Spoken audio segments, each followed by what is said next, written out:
आखिर क्यों कहा जाता है कि नर्मदा का हर कंकर है शंकर? कैसे साधारण पत्थर बन गए पूजनीय शिवलिंग? भारत में ऐसी कई नदियां हैं जिसके अस्तित्व की कथा पौराणिक काल से जुड़ी हुई है। इसी तरह नर्मदा नदी की उत्पत्ति की कथा भगवान शिव से संबंधित है। नर्मदेश्वर शिवलिंग की पौराणिक कथा भगवान शिव के पसीने से हुआ नर्मदा नदी का उद्गम। नर्मदा की तपस्या से प्रसन्न हुए थे भगवान शिव। शिवजी के बाण से नदी के पत्थर बन गए शिवलिंग। नर्मदा नदी भारत की पवित्र माने जाने वाली नदियों में से एक है। कहा जाता है कि नर्मदा का हर कंकर शंकर है।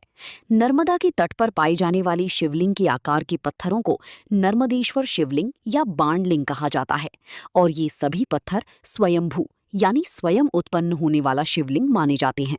इसके पीछे एक बड़ी ही खास कथा भी मिलती है। कैसे हुआ नर्मदा नदी का उद्गम? नर्मदा नदी का उद्गम से जुड़ी कथा स्कंद पुराण में मिलती है, जिसके अनुसार एक बार अमरकंटक में भगवान शिव घोर तपस्या में लीन थे। उस कठोर तप से उनके शरीर से पसीने की बूंदें गिरने लगीं। शिवजी के इसी पसीने की बूंदों से पवित्र नर्मदा नदी की उत्पत्ति हुई। शिवजी से उत्पत्ति के कारण नर्मदा को शिवप्रिया और शंकर कन्या भी कहा जाता है।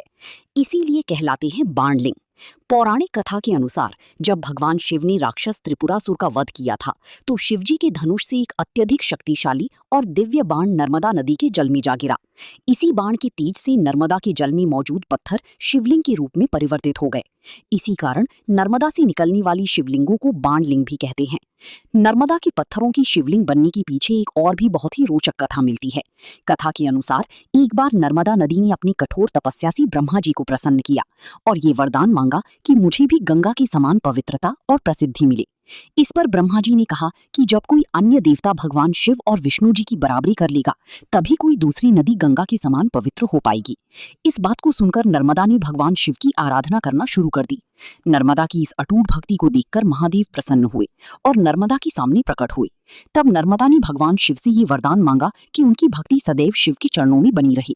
नर्मदा की इस निस्वार्थ और निष्काम भक्ति से शिव शंकर ने उन्हें वरदान दिया कि तुम्हारी तट पर जितने भी पत्थर हैं, वे आज से शिवलिंग कहलाएंगी और पूजी जाएंगी। नर्मदेश्वर शिवलिंग की अद्भुत लाभ।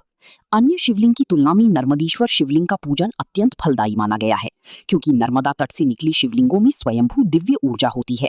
रोजाना विधि विधान से नर्मदेश्वर शिवलिंग की पूजा अर्चना करने से घर परिवार में सुख, शांति और समृद्धि बनी रहती है। मान्यता है कि रोजाना इस पवित्र शिवलिंग पर जल अर्पित करने और आराधना करने से जीवन के सभी प्रकार की रोग, दोष और कष्ट दूर होते हैं। इस शिवलिंग की एक और खास बात यह है कि सामान्यतः शिवलिंग पर चढ़ी वस्तु ग्रहण नहीं की जाती, लेकिन नर्मदेश्वर शिवलिंग का प्रसाद ग्रहण किया जा सकता है।